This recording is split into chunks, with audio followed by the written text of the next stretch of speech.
மகாபாரதத்துல சில கதாபாத்திரங்கள் நம்ம இந்த 1 ஹவர்ல எல்லாரையும் சேர்க்க முடியாது. சில பேரை நம்ம சுட்டி காட்டலாம், அவ்வளவுதான் இல்லைங்களா. மகாபாரதம்ன்றது எவ்வளவு பெரிய ஒரு இதிகாசம் இல்லைங்களா. நம்ம இதிகாசங்கள்ல ஒண்ணு மகாபாரதம், ராமாயணம் இல்லைங்களா. அந்த மகாபாரதத்துல ஒரு சிறிதளவு சிந்திக்கலாம். நம்ம அந்த 1 ஹவருக்கு என்ன முடியுமோ அதை புரிஞ்சுக்கலாம், சரிங்களா. கிருஷ்ணர் இப்ப பாற்கடலையும் துயில்கின்றவர் இல்லைங்களா. அவர் படுத்துட்டு இருப்பார். படுத்துட்டு இருக்கும்போது அப்போ துரியோதனன் தலைமாட்டாண்ட உட்காந்துறாரு. ஏன்னா துரியோதனே மகாபாரத போர் நடக்கும் என்ற தருவாயில இவர் துரியோதனன் அவருக்கு எப்பவுமே கொஞ்சம் ஆணவம் ஜாஸ்தி இல்லைங்களா. தான் தான் நம்ம தான் ஃபர்ஸ்ட்ன்ற மாதிரி அந்த மாதிரி ஒரு குணத்தை கொண்டவர் துரியோதனன்.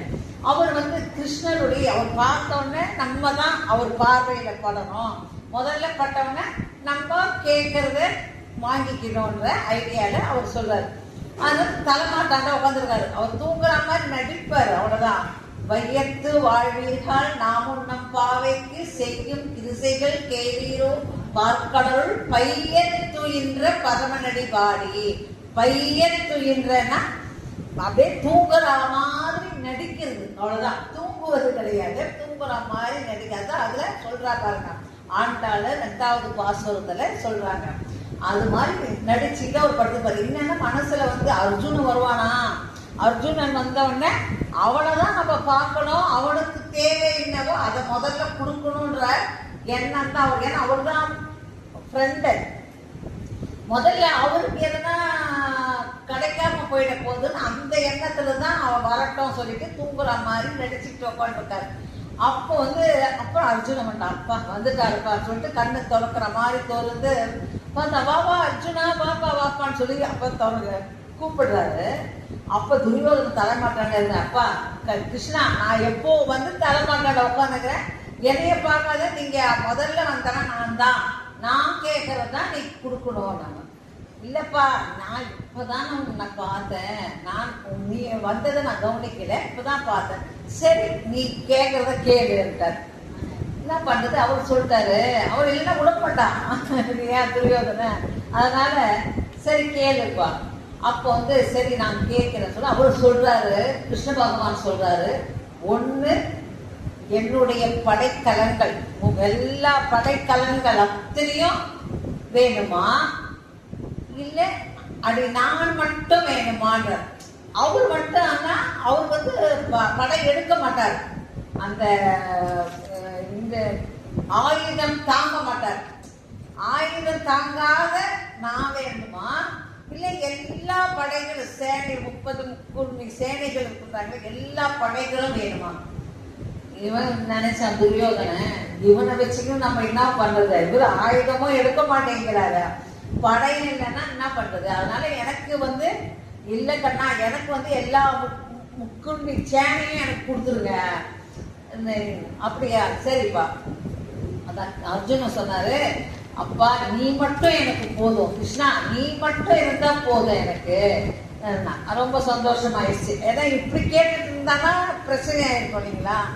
அதனால அவர் கேட்டது கிடைச்சது, எல்லாருக்கும் கொடுத்துட்டாரு 2 பேருக்கும். இவர் கண்ணன் பக்கம், அர்ஜுனன் பக்கம், பாண்டவர்கள் பக்கம் வந்துடுறாரு. எல்லா சேனைகள் எல்லாம் படைக்கலங்கள் அனைத்தும் துரியோதன் பக்கம் போயிடுச்சு. இப்படி போர் நடக்குது. இப்போ போர்க்களத்தை கலந்து ஆலோசிக்கிறாங்க. கலந்து ஆலோசிக்கிறது என்ன சொல்றாங்கன்னா, இவர் கேட்கிறார் எல்லாருக்கும், நகுலன் சகாதேவன் தர்மன் பீமன் 5 பஞ்ச பாண்டவர்களை கேட்கணும் இல்லைங்களா. இவரும் உட்காந்து கூட இருக்கிற, அவ்வளவுதான். இப்ப தர்மா என்னப்பா சொல்ற நீ, ஆமாப்பா நீ போய் கேளு. தூதுதானே போறா, கிருஷ்ண தூதுதான். தூது போகும்போது என்ன வேணும்னு, இல்லப்பா 5 நாடு கேளுங்க, அப்படி இல்லைன்னா 5 ஊர் கேளுங்க, இல்ல 5 கிராமம், இல்ல 5 வீடு, எதனா கொடுக்கட்டும். அப்படி கொடுக்கலன்னா, ஏன்னா கொடுக்க மாட்டாங்கிறது தெரியும், அதனால கொடுக்கலன்னா போரும். யாரு தர்மர் சொன்னார். ஏன்னா அவருக்கு பெரியவர், அவர் முதல்ல முறைப்படி கேட்கிறாங்க, போடுறாரு. சரிட்டு அதுக்கப்புறமா பீமனை அர்ஜுனனை கேட்கிறார், இதெல்லாம் வேணாம் கண்ணா, நான் நான் போய் என் வம்புலயே எல்லாத்தையும் வில்லிலேயே எல்லாத்தையும் சாச்சிடுறேன், நான் ஜெயிச்சுட்டு வந்துடுறேன், இது வேலைக்கு ஆகாதுன்ட்டு விட்டுறாரு. அதே மாதிரி பீமன் சொல்றாரு, நான் என்னுடைய கதாயுதத்தை எடுத்துட்டு போய் அவங்க ஒரு வழியா பொழந்துடுறேன், நான் இது பண்றேன். அவனுக்கு பராக்கிரமசாலி இல்லைங்களா, அத மாதிரி சொல்றாரு, இதுவும் வேலைக்கு ஆகாதுன்னு. நகுலன் சொல்றாரு, நகுலன் கேட்ட நீ என்னப்பா சொல்ற? நகுலன் சொல்றாரு, நான் நல்ல முட்டாளுங்க கையிலாம் பேச விரும்புறத. அவன் முட்டாளுங்க கையிலாம் பேச விரும்புறத, எதனா ஒரு நல்லவன் கையில பேசினா பிரயோஜனம் இருக்குது, பிரயோஜனம் இல்லாதவங்க கையில பேசி பிரயோஜனம் கிடையாதுப்பா, என்ன விடுபாலாட்டான். அதுக்கப்புறம் சகாதேவன் கையில வந்தான். சகாதேவன் கையில வந்தா அவர் சொல்றாரு, சகாதேவனுக்கு முக்காலும் உணரும் சக்தி. ஏன்னா சகாதேவனுக்கு முக்காலும் உணரும் சக்தி. இதை எப்போ தெரிஞ்சுக்கிறான்னா, ஒரு வாட்டி பாண்டு இறந்துடுறாரு. பாண்டு இறந்துட்ட பிறகு அந்த இறக்கும் தருவாயில சொல்றாரு தன்னுடைய பிள்ளைங்களை கூப்பிட்டு, எப்பா நீங்க எல்லாம் பராக்கிரமசாலியா இருந்து உங்களுக்கு என்னென்ன வேணுமோ அதெல்லாம் கிடைக்கணும்னா நீங்க என்ன சார், நான் இறந்துட்ட பிறகு என் உடம்புல இருந்து கொஞ்சம் கொஞ்சம் சதைய பிச்சு தின்னுடுங்க, உங்களுக்கு முக்காலும் உணரும் சக்தி கிடைக்கும்னா. சரி, அதுக்கப்புறம் இதை ஒட்டு கேட்டான். யாரு? கிருஷ்ணர் ஒட்டு கேட்டார். பிள்ளைங்களுக்கு சொல்றத இவர் ஒட்டு கேட்டார். கேட்டுட்டு சொல்றாரு, அப்ப அவர் இறந்துட்டாரு. இறந்துட்ட பிறகு அவருக்கு என்ன சொல்ல, ஏன்னா பாரத போர் நடக்கணும், அதனால எல்லாரும் முக்காலம் உணர்ந்துட்டாரு தான் என்ன ஆகுது. அதனால அவன் தான் சொல்றான், அப்பாக்காரன் ஒரு ஏதோ சொல்றாங்க, பணத்தை போய் தின்னுவீங்களாடா, நீங்க என்ன மனுஷனா மிருகங்களா, அதனால அதெல்லாம் செய்யக்கூடாது, அது மனித தர்மம் கிடையாது, அதெல்லாம் செய்யக்கூடாது. சரி சகாதேவா, நீ இந்த பணத்தை பார்த்துக்கோ, நாங்கெல்லாம் போய் கட்டையை பொறுக்கிட்டு வரோம். நாங்க அதே மாதிரி சுள்ளிக்கட்டை காடுல போய் பொறுக்கிட்டு வராங்க. பொறுக்கிட்டு வர எல்லாரும் போறாங்க. சகாதேவன் அந்த பிணத்தை பார்த்துட்டு காவல் காத்துன்னு இருக்கான். காவல் காத்துன்னு இருக்கும் போது என்ன சொன்னா, அவனுக்கு சரி அப்பா சொன்னாரே சொல்லிட்டு ஒரு சுண்ட விரலை எடுத்து சாப்பிட்டான். சுண்ட விரலை எடுத்து சாப்பிட்டு முடிச்சிட்டான். இவங்க கட்டையெல்லாம் பொறுக்கிட்டு வராங்க பாருங்க, அப்படியே தூக்கிட்டு வராங்க. வந்தவொடனே இவன் பார்த்துனே இருக்கான். சகாதேவன் அந்த பணத்தை பார்த்துக்கிட்டு உட்காந்துருக்கான். எல்லாரும் வராங்க. தர்மர் வந்தாரு.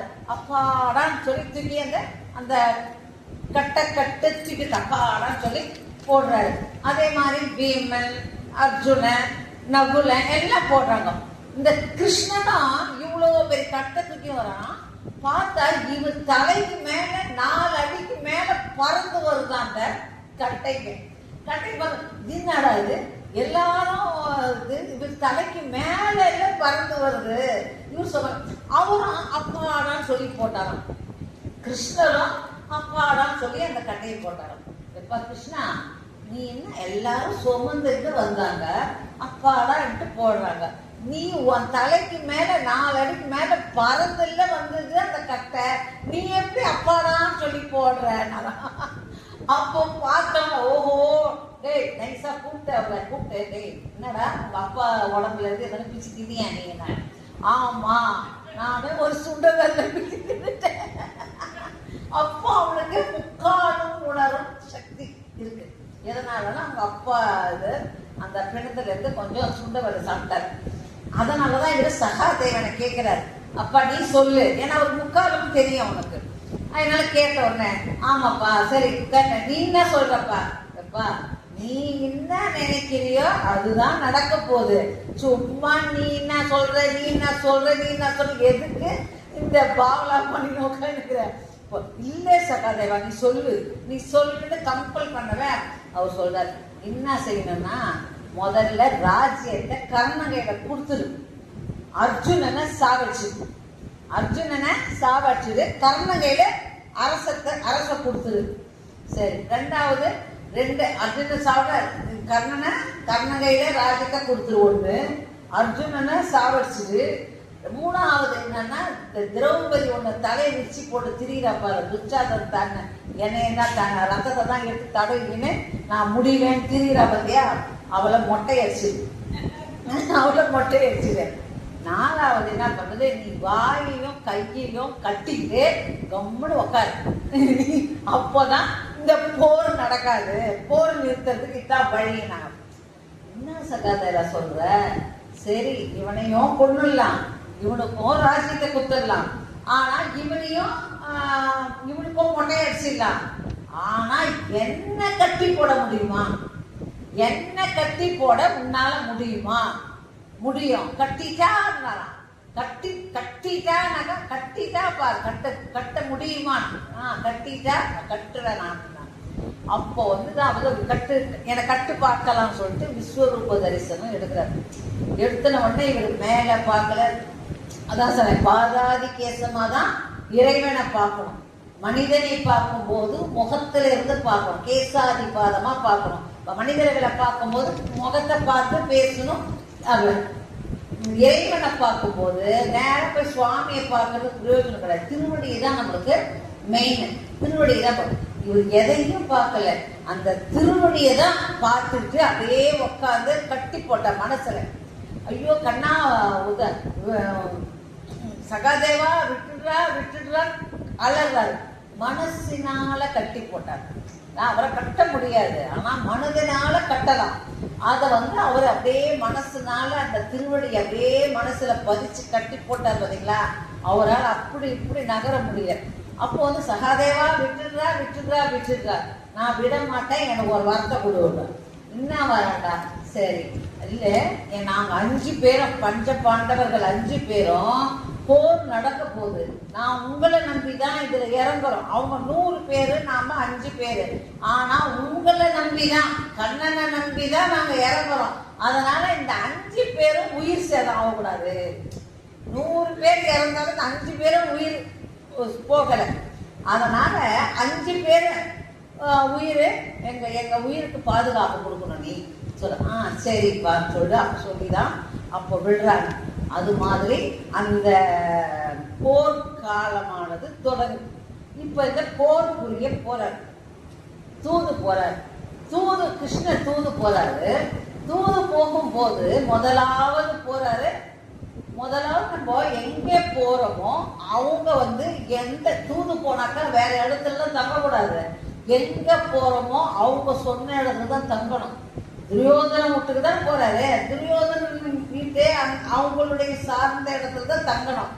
இவர் என்ன பண்றாரு, விதுரன் வீட்டுக்கு போறாரு. விதுரனும் ஒரு சித்தப்பா முறை தான் வேணும். அம்பா, அம்பிகா, அம்பாளிகாள் 3 பேரு. இவர் பீஷ்மர் இல்லைங்களா, அவரு அழைச்சின்னு வராரு. 2 பேரை 3 பேரு போர்ல வெற்றி பெற்று பீஷ்மர் அவருக்கு திருமணம் பண்ணிக்கல. அவரு தன்னுடைய அப்பாவுக்கு கல்யாணம் பண்றதுக்காக நான் திருமணமே பண்ணிக்கிறது இல்ல, அவர் 2வது மனைவி கல்யாணம் பண்ணிக்க சொல்றான். முதல் பையன் தான் அரசுரிமை, அதனால நான் பொண்ணு கொடுக்க மாட்டேங்கிறாரு அந்த 2வது அப்பா. அதனால இல்ல, நான் திருமணமே பண்ணிக்க மாட்டேன்னு சொல்லிட்டு தான் அவரு பிதாமகரா இருக்கிறார். அதுக்குதான் பீஷ்மம்னா செயற்கரிய செயலை செய்தவன். அந்த மாதிரி பீஷ்மம் சொல்லிட்டு அவருக்கு பேர். அது அவரு அந்த போர்ல வெற்றி பெற்று அந்த 3 பெண்ணுங்க, அம்பா, அம்பிகா, அம்பாளிகாள் 3 பேரை கொண்டு வர வெற்றி பெற்று கொண்டு வரும்போது அந்த 3 பேரையும் வச்சு கல்யாணம் பண்றாங்க அந்த விஜய வீரியனுக்கு, அந்த பையனுக்கு. பண்ணும் போது அப்போ அந்த அம்பான்றா பாருங்க பெரியவ, அம்பா ஏன்பா என்னை விட்டுன்னு வந்த, நான் சாலமன் என்ற பையனை தான் பின்னாலேயே ஓடி வர ஒருத்தன் சாலமன் சொல்லிட்டு இங்க அடுத்து 3 பேரையும் அழைச்சிட்டு வரும்போது பின்னாலேயே சாலமன் ஒருத்தன் ஓடி வர.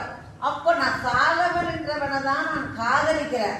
அந்த நீ ஒண்ணுமே தெரியாம நீங்க பாட்டு போர்ல வெற்றி பெற்று நீங்க பாட்டு இட்டுன்னு வரீங்க, எங்களுடைய ஒப்பீனியன் கேட்காதே சொன்னா, ஐயோ அப்படியா சொல்லிட்டு அந்த மனவரையில சரி இந்த 2 பெண்ணுங்களை ஒண்ணு நீ கட்டிக்கப்பா, இந்த பொண்ணை போய் விட்டுட்டு வந்துடுன்றாரு. இந்த பொண்ணை எடுத்துட்டு போய் அங்க விட போகுது, அங்க விட்டுட்டு வந்துடுறேன் சொல்லிட்டு இவரு பீஷ்மர் போய் விட போறாரு. விடும்போது அந்த சாலமன் கையில விடும்போது அவன் சாலமன் என்ன பண்றாரு, நான் காதலிச்சது என்னமோ உண்மைதான், வீரம் பண்ணி போர் பண்ணி வீரம் பண்ணி அதுல பரிசா இந்த 3 பொண்ணுங்களே இட்டு போயிட்டீங்க. நீங்க வானான்னு கொடுத்தாக்கா நாங்க அந்த வீரம் பண்ணி அதுக்கு பரிசா நீங்க எடுத்துட்டு போயிட்டீங்க. அந்த பொண்ணை நானும் கல்யாணம் பண்ணிக்க மாட்டேன் சொல்றேன். திருப்பி எடுத்து பையன் அந்த நம்ம தம்பி கையில போய் அப்பா அவரு நீ இவளையே கல்யாணம் பண்ணிக்கனா, நான் என்ன அவங்க வானானா இன்னொருத்த காதலிச்சவளை போய் நான் கல்யாணம் பண்ணிக்கிறேன், நான் கல்யாணம் பண்ணிக்க மாட்டேன், கல்யாணம் பண்ணிக்கிறேன். அப்ப தனித்து நின்றுறா.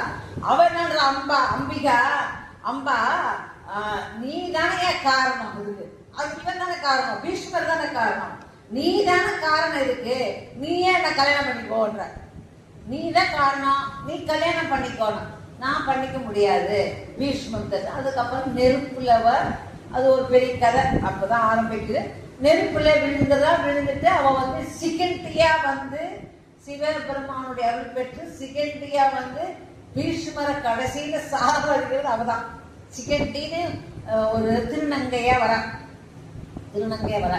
அது மாதிரி அந்த அம்பா அம்பிகா அம்பா இந்த 3 பேரை இந்த பீஷ்மர் என்ன பண்றாரு, அப்ப விதுரர் அந்த முதல்ல துரியோதனன் கண்ணு தெரியாத வியாசர் மூலம் குழந்தை பிறகு கௌரவர்கள் துரியோதனன் ஒருத்த பிறகுறான். இவர் திருதராஷ்டிரன் கண்ணு தெரியல, பாண்டு நோய் வந்தது. அதனால அந்த 2வது மனை கொண்டது இன்னொரு வாட்டி அந்த வியாசரால தான் பிறகுது எல்லாமே அந்த குழந்தைங்க. அந்த நாள்ல எல்லாம் முனிவர்கள் மூலியமா குழந்தை பிறகுதான். அது மாதிரி இந்த இவ இந்த மாமியாருக்கு வேற வேலையே இல்லை சொல்றது, வீட்டுல வேலை செய்யற பாத்தீங்களா, அவளுக்கு சிங்காச்சு அமுச்சு விட்டுறான். அப்போ அவர் வந்தோடனே அந்த பொண்ணு கேட்கறான், என்னப்பா இந்த குழந்தையாவது நல்லா இருக்குமா, இது அம்சமா நல்ல புத்திசாலியா நல்ல பையனா போயிட்டு, ஆனா இது உங்க வாரிசு கிடையாது, வேலைக்காரிக்கு பொருந்ததுதான். அதுதான் வேலைக்காரிக்கு பொருந்தது விதுரர். அந்த விதுரர் கையில ஒரு தனுசு இருக்குது, வில் இருக்குது. அந்த வில்லு இருந்துச்சுன்னா பாரத போர் நடக்க முடியாது. அந்த வில்லு இருந்தா ஜெயிச்சிருவான். அந்த வில்ல உடைக்கிறதுக்காக தான் இவர் போறாரு, கிருஷ்ணர் போறாரு. போயிட்டு இந்த விதுரர் வீட்டுல போய் சாப்பிட்டுட்டு அப்புறம் வெளியே அங்க போய் தூது போயிட்டு வெளியே வரும்போது, விதுரா உன் வீட்டுல சாப்பாடு நல்லா இருக்குது, ரொம்ப அமக்கலமா இருக்குதுன்னு சொல்லிட்டு வர்றாரு. தேவையா அந்த குசுருக்கு அப்படி சொன்ன உடனே அவன் ஒரு சூடானவன் பார்த்துக்கிட்டே, உனக்கு என்னன்னா இருக்கா, நீ ஒழுங்கான குடும்பத்துல பிறந்தவனா இருந்தா பரவாயில்ல, நீ ஒரு வேலைக்காரி போல ஒரு முறை தவறி பிறந்த பையன், அதனாலதான் உனக்கு இந்த புத்தி. அப்போ அவர் விதுரர் கோபம் இல்லையா, அவர் நல்ல மனுஷன், நல்ல புத்தி உடையவர். இவனுக்காகவே செஞ்சோத்து கடனுக்காகவே இருந்தாரு, இவனுக்காகவே உழைக்கணும், இவனுக்காகவே நம்ம நல்ல போர் புரியணும் தான் இருந்தாரு. அப்ப நான் நான் என்னதான் செய்தாலும் நீ கண்ணன் பக்கம்தான் இருக்கிறேன்னு நீ நினைப்ப. அதனால இந்த வில்லு உனக்காகவே வச்சிருந்தேன், இந்த வில்ல உடைக்கிறேன்னு உடைச்சிட்டாரு.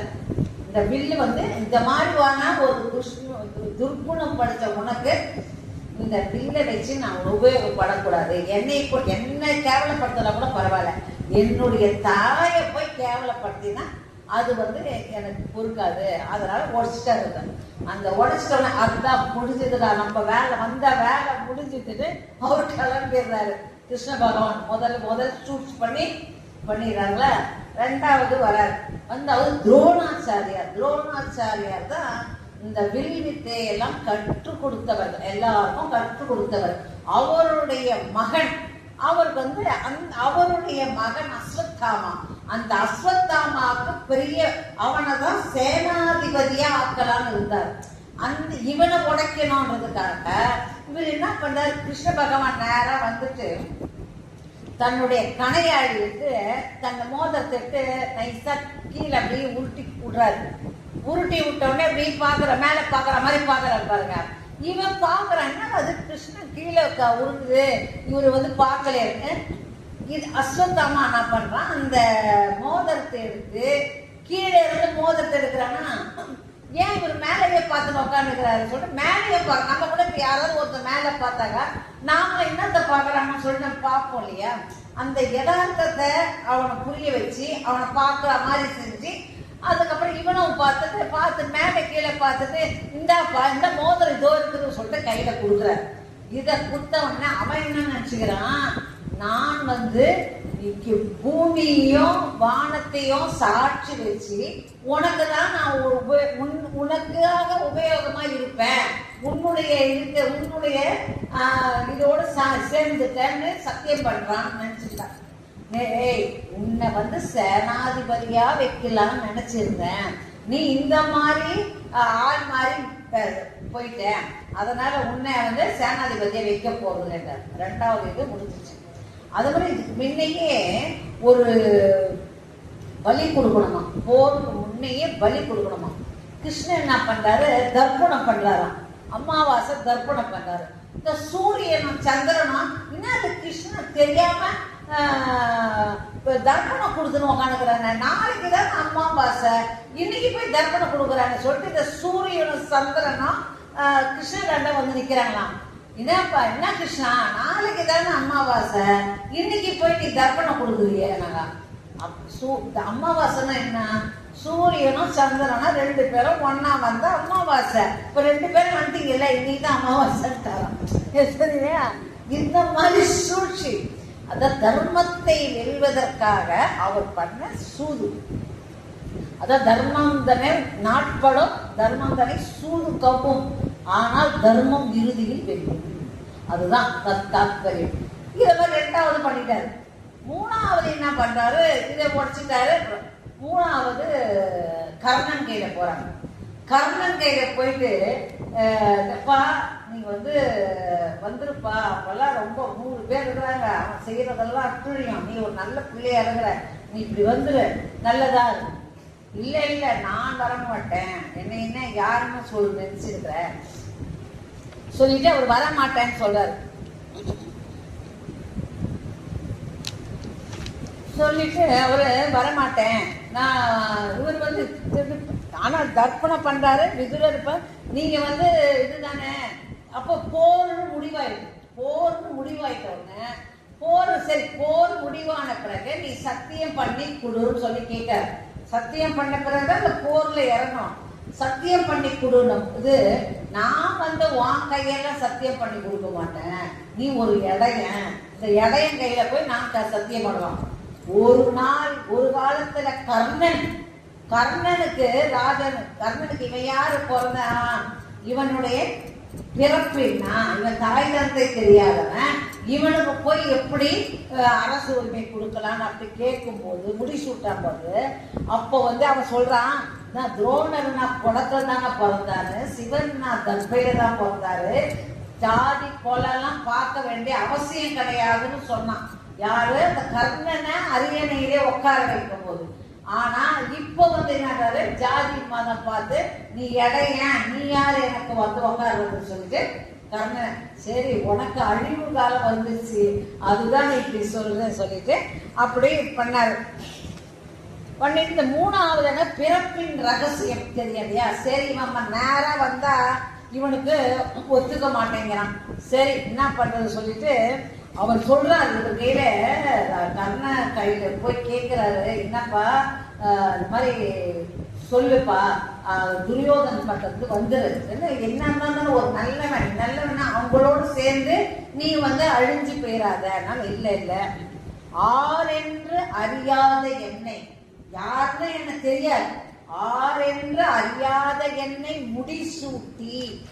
முடிசூட்டணும். முடிசூட்டினது ஒரு அரசன் இன்னொரு அரசனுக்கு முடிசூட்ட மாட்டான், மந்திரி தான் முடிசூட்டுவான். சுக்ரீவன் ராஜ்யத்தை கொடுத்தாரு, யாருக்கு ராமனா முடிசூட்டினாரு? இல்ல, மந்திரி தான் முடிசூட்டினான். அதே மாதிரி ராவணர் விபீஷ்ணருக்கு அரச உரிமை வாங்கினாரு, ராமர் முடிசூட்டல. அது மாதிரி ஒரு அரசன் இன்னொரு அரசனுக்கு முடிசூட்ட மாட்டாங்க. அவங்களுடைய மந்திரி வச்சுதான். ஆனா துரியோதனன் கர்ணனுக்கு முடிசூட்டினான். முடிசூட்டி யாரென்று அறியாத என்னை அரசனாக்கி முடிசூட்டி தனது சீரும் பேரும் திருவும் எனக்கே தெரிவித்தருளினான். பழிநீர் வென்றி பாண்டிய பாரென்று அறிய நூற்றுவருக்கு 100 பேர்ல பழிநீர் வென்றி பாண்டியர், சாதா பாண்டவர் சொல்ல, வென்றி பாண்டியர், பாண்டவர்கள் தான் வெற்றி பெறுவார்கள் என்பது தெரிஞ்சது. இப்ப ஒரு கட்சியில இவன் வெற்றி பெறலன்னா அந்த கட்சிக்கு மாத்திட்டு போயிடுறாங்க இல்லையா? பாண்டவர்கள் தான் வெற்றி பெறுவார்கள்னு திட்டமா தெரிஞ்சோம். வென்றி பாண்டியர் அறிந்த பின்னும் செய் நன்றி போற்றாதே, செய் நன்றி போற்றாதே. நானும் துரியோதன கையில தான் இருப்பேன் நேரம். சரி, இதுக்கு வேலைக்கு ஆகாது, அவ்வளவுதான். இவரு ரொம்ப பற்றுதலோட இருக்க, நான் இவன் கையில ஒன்னும் ஜம்ம சாயல இருக்கு. அதனால குந்திகையில போறான். குந்திகையில போறான். அத்தை என்ன அப்பா, அத்தை ஆத்துல ஒரு பையனை அடிச்சு விட்டிய ஞாபகம் இருக்குதான். இப்ப நம்ம கூட ஒரு மறைச்சி வச்சிருக்கிற ஒரு பெரிய ரகசியத்தை திடீர்னு யாராவது ஒருத்தர் வந்து சொன்னா நம்மளுக்கு ஒரு பயமா இருக்காது? ஐயோ, இந்த ரகசியம் எப்படி உங்களுக்கு தெரிஞ்சுது? நீங்க அது ஒரு பெரிய ரகசியம் இல்லையா? 5 வயசுல ஒரு குழந்தைய பெற்று அதை ஆத்தோட விட்டு என்ன சொல்லுங்க, அது பயந்து போயிட்டான். அவன் சொன்னான், கர்ணன் சொல்றான், நீ போ. அப்படியாப்பா, யாருப்பா அது? இல்ல இல்ல, அதுதான் துரியோதன் பக்கத்துல உட்காந்து இருக்கிறானே, உன் மகன், பெரிய மகன் கர்ணன் தான் உன்னுடைய மகன். அப்படியா, சரி, சொல்லாம இருந்தா இவன் போட்டு கொடுத்துருவான் இல்லைங்களா? போட்டு கொடுத்துருவான். சொன்னாலும் போய் நீ போய் என்ன பண்ற, போய் அவங்க ஒரு 2 வரத்தை வாங்கிட்டு வா, வரத்தை வாங்கிட்டு வா. சரி, உண்மையில எப்படி போய் வரத்தை வாங்கிட்டு வருது? இவ்வளவு நாள் குழந்தையே யாரும் தெரியாது. சரி, இல்லைனாலும் போவாம இருக்க முடியாது, இவர் கையிலிருந்து நம்ம தப்பிக்க முடியாது சொல்லிட்டு அதனால சொல்றாங்க, போட ஆத்திர அம்போடு ஊட்டிய தெரிஞ்சு போயிட்டு நாகாசனம் வச்சு அர்ஜுனனுக்காக வச்சிருக்கான் நாகாசனம். அதனால ஏன்னா நாகாசனம் விடக்கூடாதுன்றான். அது விடாம இருக்க முடியாது. நான் ஒரு முறை விடுறேன், அதுதான் அந்த நாகாசனத்தை விடும். சரி, ஒரு முறை விட்டுக்கிட்டாங்க, அதுதான் நாகாசுரத்தை ஒரு முறை விடு, ஒரு முறை விடு. நான் நீயும் வேணாம், அதனால நான் தான்ப்பா அம்மான்னு நிற்கிறா. ஏம்மா எல்லாரும் என் அம்மான்னு வரீங்க, யாருப்பா என் அம்மா? அப்ப அந்த குழந்தைய மடிச்சு அணைச்சான் பார்த்தீங்களா, அந்த புடவை, அந்த புடவையை எடுத்து அணைக்க சொல்லுவாங்க. அப்ப அணைக்கும் போது அப்போ அவன் மார்புல பால் சுரந்துதான் பாருங்க. அந்த மாதிரி ஒரு தாய் உணர்வு. அப்போ அவன் நம்ம இதுதான் நம்ம தாய்ன்னு சொல்லிட்டு கண்ணீர் சிந்தி அப்போ எனக்கு 2 வரம் கொடுப்பான். அந்த 2 நாகாசுரத்தை அர்ஜுனன் மேல அடையக்கூடாது. இல்லைம்மா, நானும் அவனுக்காக வச்சுக்கிறது, என்னுடைய இதுக்கு இது பண்ண மாட்டேன், என்னுடைய நண்பனுக்கு துரோகம் பண்ண முடியாது. வேணா உங்களுக்காக ஒரு முறை விடுவேன். அதுல எப்படி தப்பிச்சுக்கிறாங்களா? நாகாசுரன் விடாமல் இருக்க முடியாது, ஒரு முறை விடுவேன் நான். அதுக்கப்புறம் அர்ஜுனனை தவிர மற்ற யாரையுமே நீங்க சாவடிக்காதப்பா. ஏன்னா அவனுடைய எய்ம் அர்ஜுனனு தான், மற்றவங்களாம் ஒண்ணு இல்லை. அர்ஜுனன் மேலதான் அவர் குறி. அர்ஜுனனை தவிர மற்ற 4 பேரையும் நான் ஒன்றும் செய்ய மாட்டேன். அர்ஜுனனுக்கு ஒரு முறை. சரிப்பா, நீ அப்போ அப்ப இவர் 2 பரம் கேட்கிறான். இவர் 2 கூட அப்ப நான் இறந்த பிறகு, இவருக்கு 2 பேர் இருக்காங்க, நான் இறந்த பிறகு என்ன மடியில போட்டு நான் தான் உன்னுடைய பெரிய மகன்னு சொல்லணும். ஏன்னா அது அவ்வளோ நாள் தாய் தந்தை இல்லாத தேர்ப்பாளன் எவ்வளோ ஒரு ஆதங்கம் பண்ணீங்களா, அத மாதிரி. ஆனா இப்போ போய் சொல்லாத, இப்போ நான் தான் உன்னுடைய மகன் சொல்லிட்டு யார்கிட்டையும் சொல்லக்கூடாது. சொன்னாக்கா அந்த ராஜ்யத்தை என் தம்பிங்க என் கையில கொடுத்துருவாங்க இல்லைங்களா? அண்ணன் தானே. சரி என் கையில கொடுத்துருவாங்க. நான் என்ன பண்ணுவேன், நான் ஆள மாட்டேன், என்னுடைய நண்பனுக்கு கொடுத்துருவேன். அவன் நண்பனும் ஆள மாட்டான். ஏன்னா நம்மெல்லாம் சாப்பிட்டாக்கா ஒரு தட்டுல நம்ம சாப்பாடை போட்டு சாப்பிடுறோம் இல்லைங்களா. அவன் 10 தட்டு வச்சு 10 கவலம், ஒரு தட்டுல இருந்து ஒரு கவலம் எடுத்து சாப்பிட்டானா அந்த தட்டு சாப்பாடு சாப்பிட மாட்டாங்க. இந்த எலிசபெத் ராணி ஒரு நாள் ஆடை ஊட்டணும்னா அந்த ஆடையை போட மாட்டாங்களாம். அது மாதிரி எலிசபெத் ராணி. அது மாதிரி துரியோதனன் எச்சிலாயிடுச்சான். அவன் எச்சிலே அவன் சாப்பிட மாட்டானா, ஒரு தட்டுல ஒரு கவலை எடுப்பானா சாப்பிடுவானா. அது அப்புறம் அடுத்த தட்டுல ஒரு கவலம், அடுத்த தட்டுல ஒரு கவலம், இப்படிதான் அவன் சாப்பிட. தன்னெச்சிலேயே தன்னு சாப்பிடாதவன் நான் போட்டோம் கொடுத்த பொருளை அவன் வாங்கிட்டு அவன் ஆடுவானா? அவன் ஒரு காலம் ஆள மாட்டான். நானும் ஆளாத, என் தம்பிங்களும் ஆளாத, என் நண்பனும் ஆளாத, இல்லாத ஒரு அரச நாடா ஆயிடும். வேணாம், அதனால சொல்லாதன்னு சொல்லிடுறாரு. சொல்லிட்டா தன்மானம் உள்ள என்னுடைய நண்பனை பத்தி அவ்வளவு ஒரு நட்புக்கு இலக்கணம். பானுமதியும் கர்ணனும் தாய்ப்பாச ஆடின்னு இருக்கிறாங்க. அவ தோல்வியை தழுவுற மாதிரி அவ ஆடின்னு இருக்கிறா. இவன் இப்படி உட்கார்றாங்க. இந்த வாயில் படி வழியா தன்னுடைய புருஷன் வராரு, துரியோதன வர. அப்ப வீட்டுக்கார் வராரு சொல்லி ஒரு அந்த நாள் லேடிஸ் எழுந்தாங்க. திடீர்னு நம்ம வீட்டுக்கார் வராருன்னு எழுந்தா பாரு. இவன் கர்ணன் ஆடி இருந்தா பாரு. என்னப்பா ஃப்ரெண்ட்ஷிப் என்ன, ஏன் தோத்து போற சொல்லி எழுந்துக்கிறியா சொல்லிட்டு இப்படி பிடிச்சாரு பாருங்க. அந்த முத்து மாலை அருந்து அப்படியே வீழ்ந்துச்சான். அருந்து அப்படியே கொட்டிக்கிட்டு போதுங்களாம். அப்போ அவர் சொல்றாரா, துரியோதனன் கோவப்படணும் இல்லைங்களா, கோவப்படணும், எதனா என்ன திட்டணும் இல்லைங்களா, அதெல்லாம் எடுக்கவோ கோக்கவோன்றாராம். எடுக்கவோ கோக்கவோ. அப்ப எந்த அளவு தன்னுடைய நண்பனையும் தன்னுடைய மனைவி மேலையும் எந்த அளவு ஒரு நம்பிக்கை வச்சிருந்தாரு. தன்னுடைய நண்பன் மேல, இந்த காலத்துல நண்பர்களே ஒரு மாதிரி ஆயிடுறாங்க. அந்த அளவு ஒரு நண்பன் மேலையும் தன்னுடைய மனைவி மேலையும் அவ்வளவு ஒரு நட்பு வச்சிருந்தார், பாசம் வச்சிருந்தார், நம்பிக்கை வச்சிருந்தார். அந்த மாதிரியான ஒரு துரியோதனன் இந்திரன் கட்டது பெண்ணாலே, சந்திரன் கட்டது பெண்ணா, மண்ணாசை, பெண்ணாசை, பொன்னாசை, 3 இருந்தாக்க அதுதான் அழிவுக்கே நமக்கு காரணம். மண்ணாசையினால கெட்டது, ராமாயணம் பெண்ணாசையினால கெட்டது இல்லையா.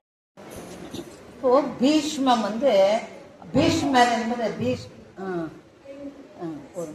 பீஷ்மர்ன்றாங்க. இந்த பீஷ்மர் என்பது அவர் தன்னுடைய தந்தைக்கு, இப்ப எல்லாருமே தனக்கு கல்யாணம் பண்ணிக்கதான் இந்த பிள்ளைங்கெல்லாம் சொல்லும், தன்னுடைய தகப்பனுக்கு திருமணம் செய்து பார்த்தவர் பீஷ்மர் இல்லைங்களா. ஏன்னா இந்த மச்சகந்தின்னு சொல்லிட்டு ஒரு பரிமளகந்தி ஆகி அவளை கல்யாணம் பண்ணிட்டு தான் இந்த 3 பேரை, அம்பை, அம்பிகா, அம்பாலிகா, அந்த 3 பேர் திருமணம் பண்ணி கொண்டு போய் விட்டு அவ சாபம் கொடுத்து அவ போய் சிகிண்டியா போய் நிக்க. இந்த மாதிரி இருக்கும்போது அப்பா சந்துனு மகாராஜாவுக்கு தான் கல்யாணம் பண்ணி தன்னுடைய பிரம்மச்சரிய விதத்தை கண்டார். அவர் பேர் தேவவிரதன். பீஷ்மர் பேர் தேவவிரதன் தான். பீஷ்மம் சொல்லிட்டு வானத்துல இருந்தவங்க எல்லாரும், ஆகாயத்துல இருந்தவங்க எல்லாம் அந்த மலரை தூவி பீஷ்மம் சொன்னா அந்த பீஷ்மர் தான் நம்மளுக்கு தெரியும். தேவவரதன்றது யாருக்குமே தெரியாது இல்லைங்களா. அவருடைய பெயர் தேவவரதன். இப்ப பீஷ்மரா இருக்கிறாரு. அதான் அப்போ அவர் இந்த சந்துனு மகாராஜாவுக்கு தன்னுடைய பீஷ்மன் தரிச்சிட்டு அவருக்கு திருமணம் பண்ணி வச்சதுனால, பிரம்மச்சரிய விரதத்தை கடைபிடித்ததுனால அவங்க அப்பா அவருக்கு ஒரு வரம் கொடுக்குறாரு. அதாவது அவர் எப்போ நினைக்கிறாரோ அப்போ உயிரை விடலான்ட்டு. அதாவது உத்தராயணத்துல உயிரை விட்டோம்னா மறுபிறவி கிடையாது. உத்தராயணத்துல என்ன அது மாதிரி தட்சிணாயனத்துல இருக்கிற மறுபிறவி உண்டு. அதனால இவர் என்ன பண்றாரு, தட்சிணாயனத்துல உத்தராயணத்துல உயிர் விடுறாரு.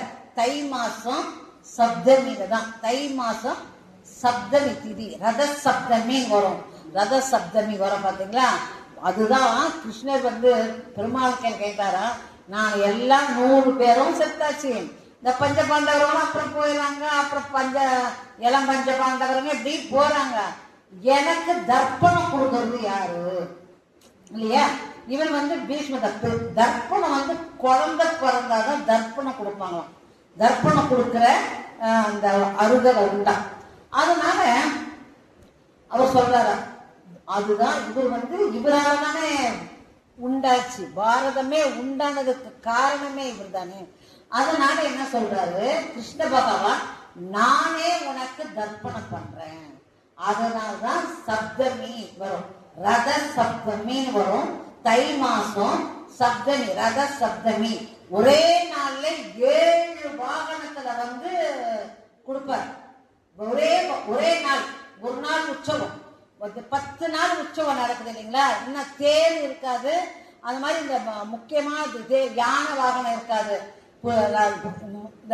மற்றது 7 வாகனம். காலையில சூரிய பிறகு 7வது மணிக்கு அந்த வராக சந்நிதியில நின்றுவார் பெருமாள்.